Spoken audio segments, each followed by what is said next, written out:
আমরা দুরূদ আর সালাম পড়াচ্ছি, সকলে পড়ছি সাল্লাল্লাহু আলাইহি ওয়াসাল্লাম।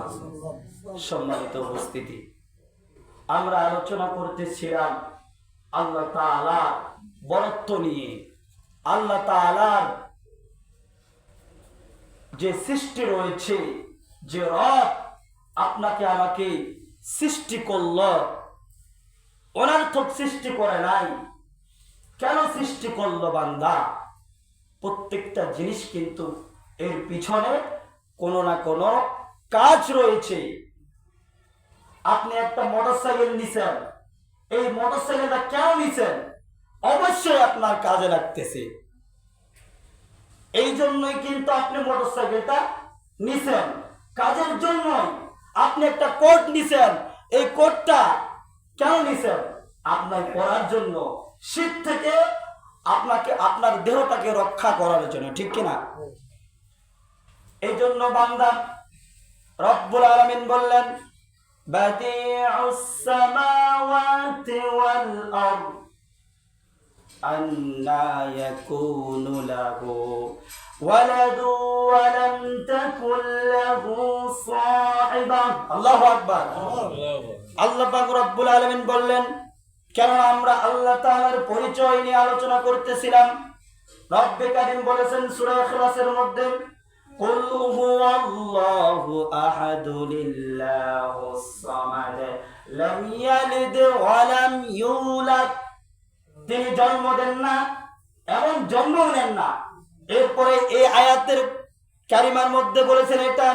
এরপর রব্বে কারীম আল্লাহ পাক রব্বুল আলামিন 7 নম্বর পারা 19 নম্বরে পৃষ্ঠার একদম শেষের দিকে 12 নম্বর লাইনের মধ্যে সুন্দরভাবে বিস্তারিত রব্বে কারীম বর্ণনা করেছেন, বাদিউস সামাওয়াতি ওয়াল আরদ। ও বান্দা, আমি রব্বে কারীম তোমাকে সৃষ্টি করেছি, সামাওয়াতি ওয়াল আরদ, আসমান এবং পৃথিবী সৃষ্টি করেছি। আন্না ইয়াকুনু লাহু ওয়ালাদু ওয়া লাম তাকুল লাহু সাহিবা। ও বান্দা, সাহিবার শাব্দিক অর্থ এসেছে, মুফাসসিরে কেরাম এই সাহিবার তরজমা করেছেন যে আল্লাহ পাক রব্বুল আলামিন যে বলেছেন সূরা ইখলাসের মধ্যে, তিনি কিন্তু জন্ম দেন না এবং কিন্তু জন্ম নেন না। তার স্ত্রী যে নাই, এই সাহিবা শব্দের শাব্দিক অর্থ এসেছে তার কোনো স্ত্রী নাই। আল্লাহ পাক রব্বুল আলামিন এরপরে কি বললেন, ওয়া খালাকা কুল্লা শাই। ও বান্দা, আমি রব তোমাদেরকে সৃষ্টি করেছি। সুবহানাল্লাহ। রব্বে কারীম বললেন, ও বান্দা, আমি তোমাকে সৃষ্টি করেছি। এরপরে বললেন, ওয়া হুয়া বিকুল্লি শাইইন আলীম। জোরে বলি আল্লাহু আকবার। আল্লাহ বললেন ওয়া হুয়া, ও মানে হচ্ছে এবং, ওয়া শব্দের শাব্দিক অর্থ হচ্ছে এবং, হুয়া শব্দের হচ্ছে তারই জন্য, এবং তারই হুকুম তোমাকে পালন করা লাগবে, এবং তোমাকে তারই কাছে ফিরে যাওয়া লাগবে। ফিরে যাবে না? নাই। আল্লাহ বলছেন, বান্দা, আমার ইবাদত করা লাগবে এবং আমার কাছে তোমাকে ফিরে আসা লাগবে। লাগবে না? নাই। আমরা কিন্তু চলে যাব, এই কথা এখানে বললেন। ওয়া হুয়া বিকুল্লি শাইইন আলীম। ও বান্দা, ওয়া হুয়া বিকুল্লি শাইইন আলীম। ও বান্দা, তোমাকে আমার কাছে যাওয়া লাগবে একদিন, ঠিক কি না? প্রিয় ভাইরা আমার, গত জুমায় যে আয়াতে কারিমা আপনাদের সামনে তেলাওয়াত করেছিলাম, সেইখানে 4টা পয়েন্টের কথা আল্লাহ রাব্বুল আলামিন সুন্দরভাবে কোট করে দিয়েছেন। বলেছিলাম যে রব্বুস সামাওয়াতি ওয়াল আরদি বাইনাহুমা ফা'বুদহু ওয়াসতাবির বিইবাদি। আল্লাহ পাক রব্বুল আলামিন সেখানে বললেন রব্বুস সামাওয়াতি ওয়াল আরদ। আল্লাহ হচ্ছেন রব। আপনার আমার রব কে? জোরে বলেন। আল্লাহর নামটা নিতে এতক্ষণ ভয়। আল্লাহর নাম যত বেশি নেবেন, আল্লাহ পাক রব্বুল আলামিন তত বেশি আপনার উপর খুশি হয়ে যাবে। সুবহানাল্লাহ। আল্লাহ বললেন, বান্দারে, তুমি তোমার মাকে যদি 1 বার 2 বার 3 বার ডাকো, তোমার মা কিন্তু বিরক্ত হয়ে যাবে। এই কেউ এরকম ডাকা শিখতারি, সমস্যা কি তোর? কি হয়েছে কর? আপনাদের সন্তান আছে, আপনাদের পুত্র সন্তান আছে, মেয়ে সন্তান আছে। আপনি যদি কোনো একটা কাজের মধ্যে থাকেন, ওই সময় যদি আপনার ছেলে আপনার মেয়ে আপনাকে ডাকেন, তখন কিন্তু আপনি বিরক্ত হয়ে যান, ঠিক কিনা? আল্লাহ বলছে বান্দারে তুমি আমাকে যত বেশি ডাকবা আমি তত বেশি খুশি হয়ে যাব। সুবহানাল্লাহ। এমন একটা রব, সে রবকে আমরা ডাকতে পারি না। দুনিয়ার মানুষের কাছে যদি আপনি একবার দুইবার যান, ওই মানুষটা কিন্তু আপনার উপরে বিরক্ত হয়ে যাবে। আল্লাহ বলছে বান্দারে তুমি আমার কাছে যত বেশি আসবা তত বেশি আমি রব খুশি হয়ে যাব। সুবহানাল্লাহ। সেই রবের কাছে আসা লাগবে না নাই? সে রবের কাছ থেকে আমরা অনেক দূরে রয়েছি, সে রবকে আমরা এখনো চিনতে পারলাম না। আল্লাহ রব্বুল আলামিন এই আয়াতে কারিমার মধ্যে বললেন রব্বুস সামাওয়াতি ওয়াল আরদি বাইনাহুমা। এই বাইনাহুমার শাব্দিক অর্থ এসেছে বান্দা। ও বান্দা, আসমান এবং জমিনের মধ্যে, পৃথিবীর মধ্যে যা কিছু রয়েছে, বাইনা শব্দের অর্থ হচ্ছে মধ্যে, এর মধ্যে যা কিছু আছে সব কিছু বানাইছেন একজন, তিনি কে? সে আল্লাহ বানাইছেন। কার জন্য বানাইছেন? বান্দা তোমার জন্যই বানাইছেন। বান্দা, ও বান্দা, তোমার জন্য এত কিছু বানাইলো আল্লাহ। তুমি যদি সারা জীবন যদি ইনকাম করে তোমার টাকা ব্যয় করো, তুমি এরকম একটা দুনিয়া বানাইতে পারবা না। আল্লাহু আকবার। যে আল্লাহ তোমার জন্য এত কিছু বানাইলো বান্দা, সে আল্লাহর হুকুম তুমি কেন পালন করো না? আল্লাহ পাক রব্বুল আলামিন এরপরে তো তার হুকুমের কথা বলেছেন, বাইনাহুমা, ও বান্দা, আসমান এবং পৃথিবীর মধ্যে যা কিছু আমি বানাইছি তোমার জন্য বানাইছি বান্দা। এরপরে কি বললেন? ফাবুদ, আল্লাহ তাআলার ইবাদত করো। বলেছিলাম আল্লাহ তাআলার ইবাদত কেমনে করা লাগবে, আপনাদের মনে আছে না নাই? কথা বল না কে? আপনাদের কি মনে নাই? এরপরে বলেছিলাম বান্দা ফাবুদ, ও বান্দা, আল্লাহ তাআলার ইবাদত করা লাগবে। কার ইবাদত করা লাগবে? কোন খাজা বাবার? আল্লাহ তাআলার ইবাদত করা লাগবে বান্দা। আল্লাহ পাক রব্বুল আলামিন সুন্দর করে বললেন ফাবুদ ওয়াস্তাবির লিইবাদি। ও বান্দা, তুমি ইবাদত করবে আল্লাহর, কিন্তু ইবাদত করতে হবে কেমনে সেটাও আল্লাহ জানিয়ে দিলেন। এরপরে বলে সুবহানাল্লাহ। এরপরে আল্লাহ বললেন ওয়াস্তাবির, ও বান্দা, তোমাকে ধৈর্যশীল হওয়া লাগবে, কেননা শুধু ইবাদত করলে হবে না, ঠিক কি না? আমরা নামাজের মধ্যে আসলে সময় দেই না। এই যে জুম্মার নামাজের দিন আসলেই কিন্তু শুরু হয়ে যায় সুন্দরভাবে গুছালো। আল্লাহ কেন জুম্মা দিলেন? এই সূরা জুমারা পড়ে দেখেন, সূরা জুমা একটা আছে 28 নাম্বার পারার মধ্যে, ওইখানে বিস্তারিত আল্লাহ দিয়ে দিয়েছেন। ও বান্দা, কেন আমি জুম্মা দিলাম বোঝা লাগবে বাবা। আমি তো বলি, আপনারা অনেকে কষ্ট পান যে হুজুর খালি চিল্লায়। কেন চিল্লায় সেটা আমি জানি। জুম্মা কেন দিল? ও বান্দা, এই 7 দিনের মধ্যে আপনার কি সমস্যা? সবাইকে দল, জমা শব্দের অর্থ হচ্ছে জমা হতে হবে। জমা, আমরা সবাই এখানে জমা হয় না? জমা হয় না? কেন জমা হয়?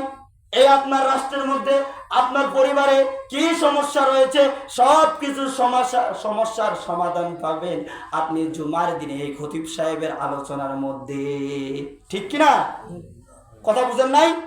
এই জুমার দিন আপনাকে আসতে হবে, বলতে হবে আপনার সমস্যা কি। এই সমস্যার জন্য, সমাধানের জন্য আল্লাহ পাক রব্বুল আলামিন এই জুমা সূরাটা 28 নম্বর পারার মধ্যে আছে। যারা কোরআন পড়তে পারেন, কোরআনটা পড়েন, একটু পড়েন বাবা। যতদিন পর্যন্ত কোরআন পড়তে পারবেন না, ততদিন পর্যন্ত প্রপারলি আপনি হেদায়েত পাবেন না।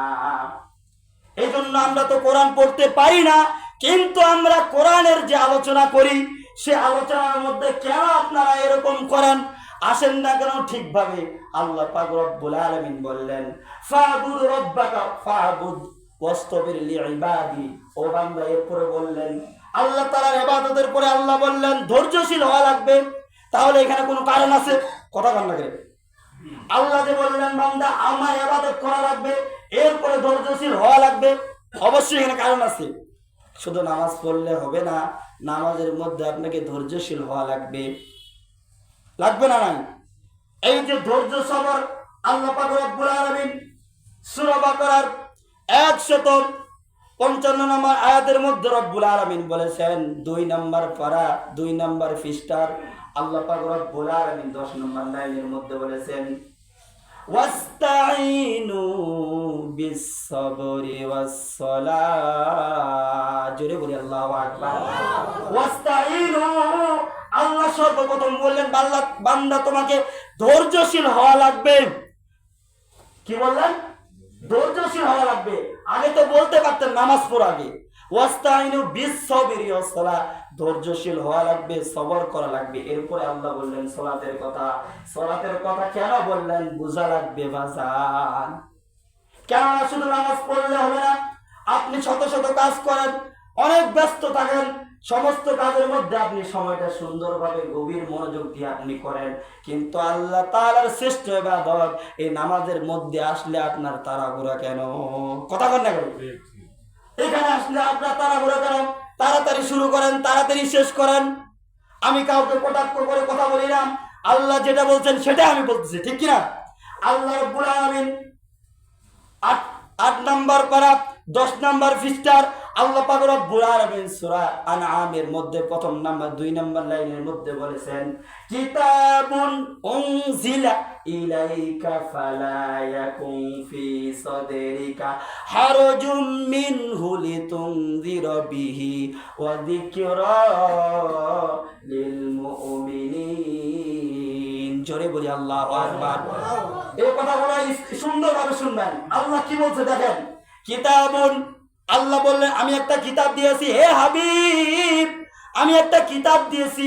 এই কিতাবের আলোচনা করতে গিয়ে আপনার মনের মধ্যে সংশয় এবং সন্দেহ এবং ভয় ভীতি আসবে। ভয় ভীতি আসে না? নাকি মুয়াজ্জিন সাহেব কিছু বলে, নাকি ওই চাচা কিছু বলে, নাকি সেক্রেটারি সাহেব কিছু বলে, এগুলো কথা বলা যাবে না। সুদের বিরুদ্ধে বলা যাবে না, গাঞ্জাখোরদের বিরুদ্ধে বলা যাবে না, ও বান্দা যৌতুক দেয় যারা তাদের বিরুদ্ধে বলা যাবে না। যখন এই কথা বলবে হুজুর মনের মধ্যে ভয় আসবে, নাকি আমাকে এই চাকরি থেকে ক্যান্সেল করে, ঠিক কিনা? আল্লাহ রাসূল আল্লাহ পাক রব্বুল আলামিন এভাবে বললেন, কিতাবুন উনজিলা ইলাইকা ফালা ইয়াকুম ফি সাদরিকা হারাজুন। এই হারাজুন শব্দের শাব্দিক অর্থ এসেছে, ও বান্দা তুমি যখন কোরআনের কথা বলবা, ও হাবিব, আল্লাহ রসুল কিন্তু আল্লাহর বান্দা রসুল ছিলেন, ঠিক কিনা? এই রসুলকে বললেন, হে রসুল আপনি যখন কিতাব দিয়ে মানুষকে সতর্ক করবেন, কোরআনের দিকে ডাকবেন, তখন কিন্তু আপনার মনের মধ্যে ভয় ভীতি আসবে। ভয় ভীতি আসবে না? আসে না? অনেক হুজুরদের আসে, কিন্তু আমি ভয় করব না। আমি যতদিন এখানে আছি আমার মন মতো কথা বলবো, আপনাদের যদি ভালো লাগে রাখছেন, না হলে আমি চলে যাব। কথা একদম সাক্ষাৎ। প্রিয় ভাইয়েরা আমার, এই জন্য বলতেছিলাম, আল্লাহ বললেন হারাজুম মিনহু লিতুনযিরা বিহি ওয়া যিকরা লিল মুমিনিন। মুমিনদের সামনে আপনি কোরআন দিয়ে কোরআনের হক কথাগুলো মানুষের সামনে তুলে ধরেন, আর এই কোরআন দিয়ে মানুষকে হেদায়েতের দিকে ডাকেন। বলি সুবহানাল্লাহ। এই কোরআনের কথা বলতে গেলে আপনাকে অনেক ধরনের অনেক কথা বলবে, কিন্তু সেটা বান্দা যদি আপনি মনে করো, তাহলে কিন্তু তুমি কিন্তু কোরআনের হক কথাগুলো গোপন রাখলা। কেননা আল্লাহ পাক রব্বুল আলামিন কোরআনুল কারীমের মধ্যে 2 নম্বর পারা 3 নম্বর পৃষ্ঠা 3 নম্বর লাইনের মধ্যে আল্লাহ পাক রব্বুল আলামিন সুন্দর করে বলে দিলেন, ইন্নাল্লাযীনা ইয়াকতুমুনা মা আনজালনা মিনাল বায়্যিনাতি ওয়াল হুদা মিন বা'দি মা বায়্যানাহু লিন-নাসি ফিল কিতাব উলাইকা ইয়ালআনুহুমুল্লাহু ওয়া ইয়ালআনুহুমুল লাঈনুন। জোরে বলি আল্লাহু আকবার। আল্লাহ পাক রব্বুল আলামিন বললেন, ইন্নাল্লাযীনা ইয়াকতুমুনা মা আনজালাল্লাহ, নিশ্চয়ই যারা আমি আল্লাহ তাআলার কিতাবকে জানার পরে যারা গোপন রাখে, ইয়ালআনুহুমুল্লাহ, আল্লাহ তাআলা তার উপরে লানত দেয়। নাউযুবিল্লাহ কোন? আল্লাহ তাআলা তার উপরে লানত দিবে। এই আল্লাহ যদি আমার উপরে লানত দেয়, তাহলে কি আমি চলতে পারবো? সামান্য যদি 3,000 টাকার জন্য যদি আমি হক কথাগুলো বন্ধ করে রাখি, আল্লাহ যদি আমার উপরে নারাজ হয়ে যায়, এর থেকে আরো কিন্তু আমি বিপদে পড়বো, ঠিক কিনা? যদি আমি এই 3,000 টাকা ছাড়ে দিই, এর ডবল আমাকে আল্লাহ দিতে পারে না? কথা বল না, দিতে পারে না?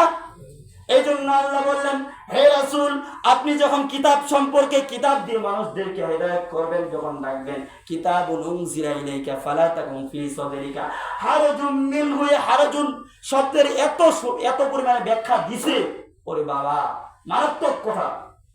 এরপরে আল্লাহ কি বললেন, ইত্তাবিউ মা উনসিলা ইলাইকুম মির রাব্বিকুম ওয়া লা তাত্তাবিউ মিন দুনিহি আউলিয়া কলিলাম মা তাযাক্কারুন। জোরে বলি আল্লাহু আকবার। আল্লাহ বললেন বান্দারে, ও বান্দা, হে মানুষ, তোমরা কিন্তু অভিভাবক হিসেবে একজনকে মেনে নাও। তিনি কে? আমরা যদি আল্লাহকে কিন্তু অভিভাবক হিসেবে মেনে নিতে পারি, তাহলে কি আপনার কোনো সমস্যা হবে নাকি? আপনার কোনো ভয় নাই। আলা ইন্না আউলিয়া আল্লাহি লা খাউফুন আলাইহিম ওয়া লা হুম ইয়াহজানুন। জোরে বলি আল্লাহু আকবার। আল্লাহ পাক রব্বুল আলামিন বললেন, আমার যারা ওলি হয়ে যাবে, ও বান্দা, আউলিয়া শব্দের বহুবচন, এখানে অভিভাবক হিসেবে বলা হয়েছে।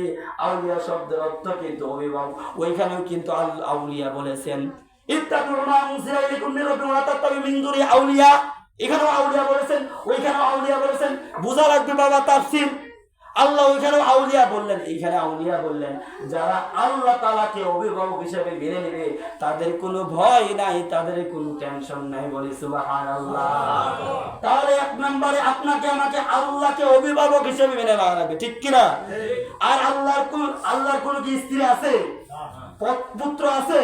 কোনো কিছুই নাই। ও বান্দা, তোমাকে দয়া করে মায়া করে বানাইছি রে বান্দা, আপনি কেমন করে আল্লাহ তাআলার সিজদা দেন না? আমি তো বুঝে আসে না, আমার তো বুঝে আসে না কেন আপনারা আল্লাহর হুকুম মানেন না। ও বাবা, যেভাবে পারেন আপনি সিজদা দেন, সিজদা দেন বাবা। দেওয়া লাগবে না? সিজদা দেওয়া লাগবে না? আরেকটা কথা না বললেই নয়, কয়েকদিন আগে কিন্তু আমাকে ফোন দিছে, এখানে বলে গান বাজনা শুরু হয়েছে। এটা কেন? আমরা সকলে যদি একজোট হয়ে যদি প্রতিবাদ করতাম, তাহলে কিন্তু করতে পারতো, এটা করতে পারতো। ওরা পিকনিক খায় না, কি খায়? আল্লাহ সূরা লুকমানের 6 নম্বর আয়াতের মধ্যে বলেছেন, ওয়া মিনান নাসি মান ইয়াশতারি লাহুয়াল হাদিস লিউদিল্লা আন সাবিলিল্লাহি বিগাইরি ইলমিন ওয়া ইয়াত্তাখিযাহা হুজওয়া। ও বান্দা, তোমরা গান বাদ্য যন্ত্র তোমরা ক্রয় করিয়া আনিও না। ওরা কি গান বাজনা বাজাইছে, ওখানে ক্রয় করেনি, দেখছে ভালো করে আনেনি। আল্লাহর কথার সাথে মিলে যাচ্ছে। আল্লাহু আকবার বলেন। আল্লাহর কথা তো আপনারা চিনলেন না, এখন আল্লাহর কথা তো বুঝেন না, এই জন্য আপনারা রাগ হচ্ছেন, মনে হয় রাগ হচ্ছেন নাকি? আল্লাহর কথা বুঝা লাগবে বাজান, বুঝা লাগবে। আল্লাহ বললেন, বান্দা, তোমরা কিছু ক্রয় করিও না, বাদ্যযন্ত্র ক্রয় করিও না। আমরা কিন্তু চাই না। ও বান্দা, তুমি গুনাহ করতে চাও, তুমি একা একা হেডফোন লাগাইয়া সারাদিন শোন, তুই সারাদিন শোন, সমস্যা কি? তুই আমাদেরকে কেন গুনাহ করাবি? ঠিক কিনা? আমরা গুনাহ করতে চাই? আমরা গুনাহ করতে চাই না। তুই একলা গুনাহ কর, হেডফোন লাগায় সারাদিন তুই নাচে, সমস্যা নাই, তোর কপালে তো হেদায়েত নাই। আল্লাহ এই জন্য তো সূরা বাকারার মধ্যে 2 নম্বর বিষয়, খতামাল্লাহু আলা কুলুবিহিম ওয়া আলা সামিইহিম ওয়া আলা আবসারিহিম গিশাওয়াতু ওয়া লাহুম আযাবুন আযীম। আল্লাহু আকবার বলেন। আল্লাহ বলেন, খতামাল্লাহু আলা কুলুবিহিম, আমি আল্লাহ পাক রব্বুল আলামিন তাদের কলবের মধ্যে মোহর লাগাই দিছি। ওয়া আলা সামিইহিম ওয়া আলা আবসারিহিম, তাদের কানের মধ্যে, তাদের চোখের মধ্যে আবরণ দিয়ে দিয়েছি। তাদেরকে ওয়া লাহুম আযাবুন আযীম, তারা মরার পরে আমি আল্লাহ পাক রব্বুল আলামিন তাদেরকে আযাবের মধ্যে গ্রেফতার করব। এজন্য যারা এই কাজটা করছিল, এটা কিন্তু অসৎ কাজ। এটা অসৎ কাজ না? আল্লাহ কোরআনে বলেনি কুনতুম খায়রা উম্মাতিন উখরিজাত লিন-নাস তা'মুরুনা বিল মা'রুফ। ও বান্দা, আপনাকে প্রতিবাদ করা লাগবে। আমার কিছু যুবক ভাই আমাকে ফোন দিয়েছে, হুজুর গান হচ্ছে, আমরা প্রতিবাদ করেছি, কিন্তু ওরা বন্ধ করে নাই। আমার যুবক ভাইগুলো আগের মতো নাই, তারা পরিবর্তন হয়ে গেছে। এখন আপনাদেরকে পরিবর্তন হওয়া লাগবে। আপনারা মুরব্বী যারা আছেন তাদেরকে প্রতিবাদ করা লাগবে, আর আমরা যুবকরা পিছনে থাকবো, ঠিক কিনা? মুরব্বীদেরকে মানতে হবে, ঠিক কিনা? মুরব্বী ছাড়া চলা যাবে না। এই জন্য বলতেছিলাম যে আল্লাহ কোরআনে কিন্তু নিষিদ্ধ করে দেন গান বাজনা। আর এখানে একটা অসৎ কাজ হলো, আপনারা ঘরে বসে থাকলেন। ও বান্দা, আপনি মুসলমান দাবি করতে পারেন, আপনি 5 ওয়াক্ত নামাজিওয়ালা হতে পারেন, কিন্তু আল্লাহ তাআলার শ্রেষ্ঠ বান্দা, রাসূলের শ্রেষ্ঠ উম্মত হতে পারেন নাই। ওই আয়াতে আল্লাহ বললেন, সূরা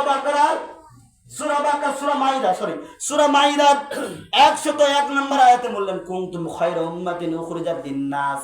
ও বান্দা, তোমাকে কিন্তু শ্রেষ্ঠ জাতি হিসেবে আমি প্রেরণ করেছি।